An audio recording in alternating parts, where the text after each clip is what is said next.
একটা কথা বলি ভাই, কিছু মনে করবেন না। এই পৃথিবীতে আপনার পকেট যদি খালি থাকে, তবে নিজের আপন রক্তের মানুষও আপনাকে সস্তা ভাববে।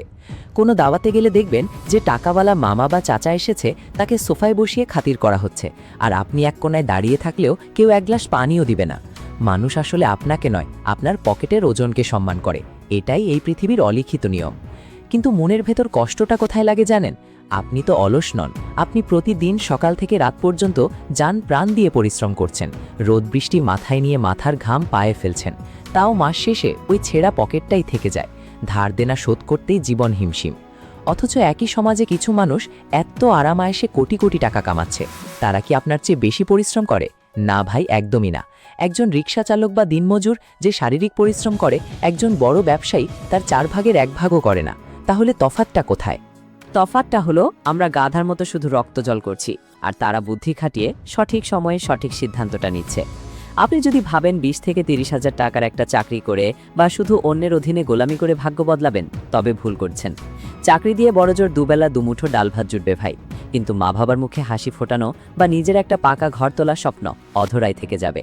নিজের ভাগ্য বদলাতে হলে নিজের কিছু একটা করতে হবে। এখন আপনি হয়তো ভাবছেন, ভাই আমি তো গ্রামে থাকি, আমার তো লাখ লাখ টাকা পুঁজি নেই, আমি কিভাবে ব্যবসা করব? আজকে আপনার এই ভাই কোনো পুঁথিগত বিদ্যা বা বড় বড় জ্ঞান দিতে আসেনি। একদম মাটির কাছাকাছি আমাদের গ্রামে বসে খুব অল্প পুঁজিতে নিজের হাতে কলমে করা যাবে এমন কয়েকটি বাস্তব বিজনেস আইডিয়া নিয়ে কথা বলবো।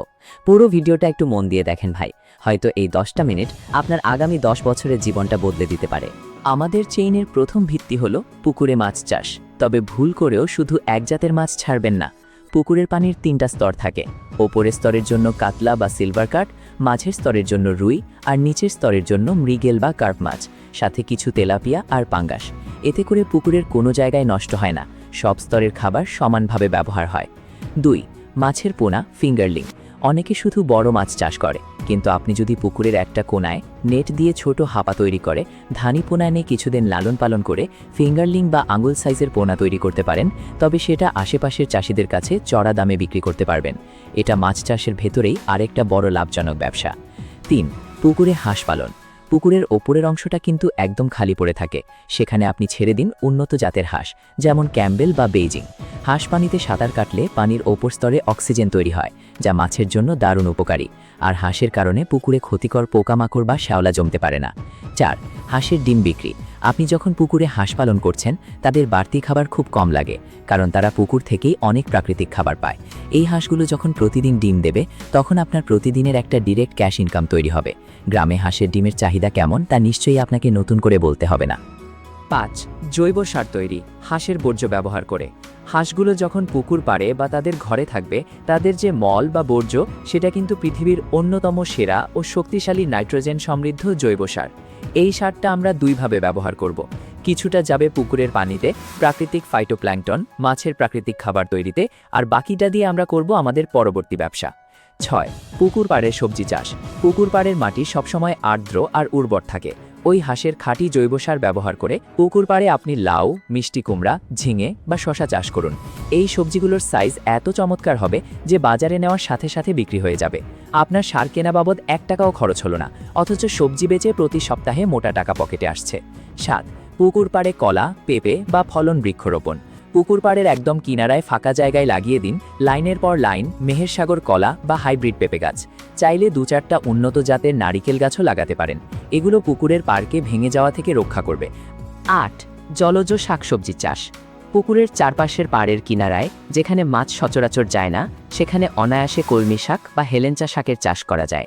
এই শাকের গ্রোথ এত ফাস্ট হয় যে প্রতি 3 দিন পরপর কেটে বাজারে সাপ্লাই দেওয়া যায়। 9. শাপলা বা জলজ ফুল চাষ। যদি পুকুরের কোনো অংশ একটু কম ব্যবহৃত হয়, তবে সেখানে লাল শাপলা বা শালুক চাষ করতে পারেন। আজকাল শহরের রেস্টুরেন্ট বা বড় কাঁচা বাজারে সবজি হিসেবে শাপলার হিউজ ডিমান্ড আছে। এটা কোনো যত্ন ছাড়াই নিজে নিজে বাড়ে।